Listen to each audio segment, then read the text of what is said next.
So I need to make sure my abs are tight. I need to make sure my pelvic floor is tight. I need to make sure my glutes are able to contract. What's up? 筋肉翻訳です。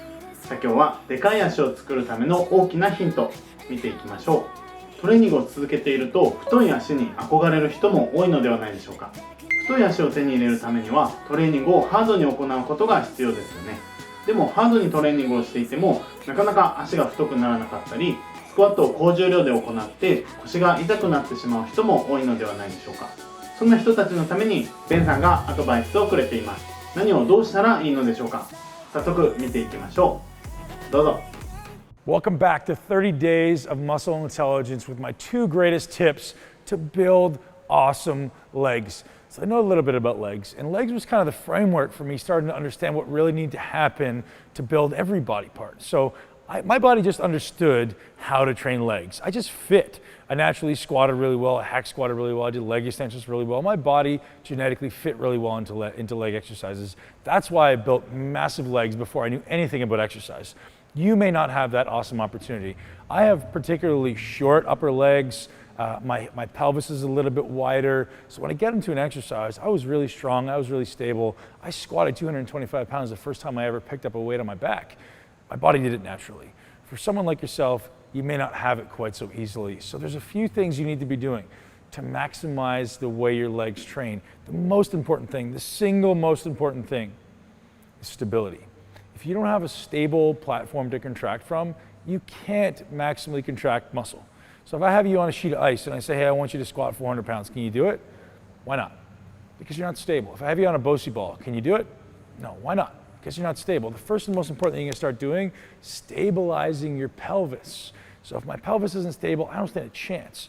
So I need to make sure my abs are tight. I need to make sure my pelvic floor is tight. I need to make sure my glutes are able to contract. And that may look like whatever it looks like for you, but maybe it just looks like doing some activation exercises before I train my legs. Train your abs, train your pelvic floor, which is basically your transverse abdominis. Train your glutes and activate those things so you tell your brain and your nervous system, hey, I'm stable, I can contract. So when I get to the bottom of a squat or a hack squat or whatever exercise it is, I gotta make sure I have stability at this end because the other end is supposed to be the one moving. The other end is going through a knee extension. So I need to make sure this end is completely anchored. So for me, when I'm coming into a squat, even before I move, I'm really braced through here, like somebody's gonna punch me in the stomach. I've got my pelvic floor really, really braced. Everything around my pelvis is really tight. And then I'm trying to actually actively use muscles to pull me. So I'm tight here and I'm trying to use my hip flexors to pull me down to the bottom of a squat.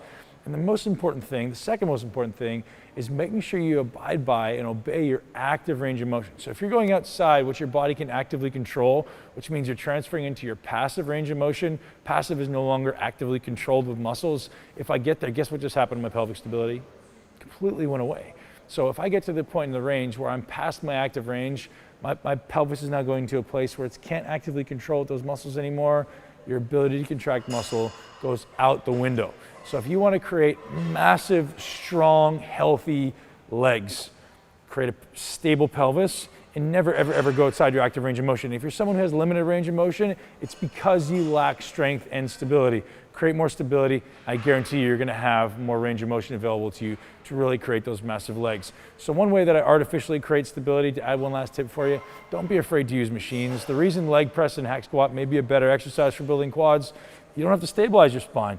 You don't have to stabilize your pelvis. You got something to shove into externally to shove into to stabilize that pelvis, and maybe a really good opportunity for you. In the meantime, while you still work on developing that pelvic stability, to use something that artificially externally stabilizes the pelvis.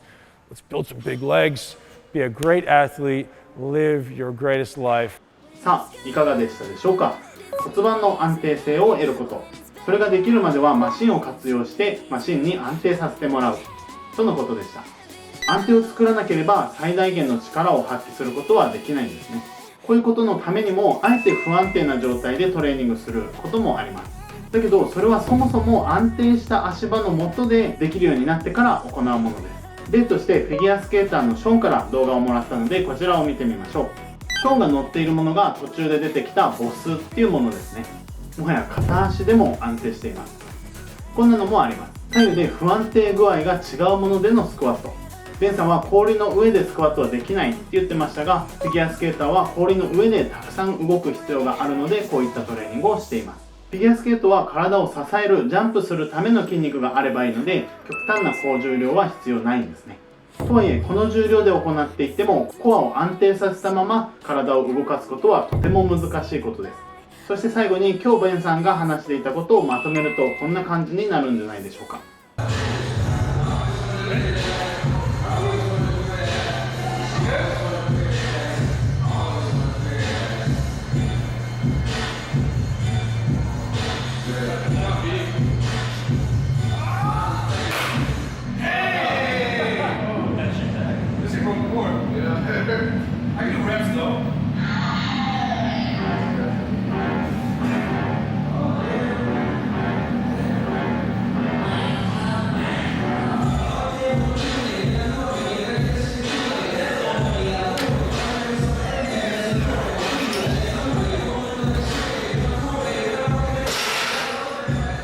コアの力の入れ方はこちらの動画から学んで試してみてください。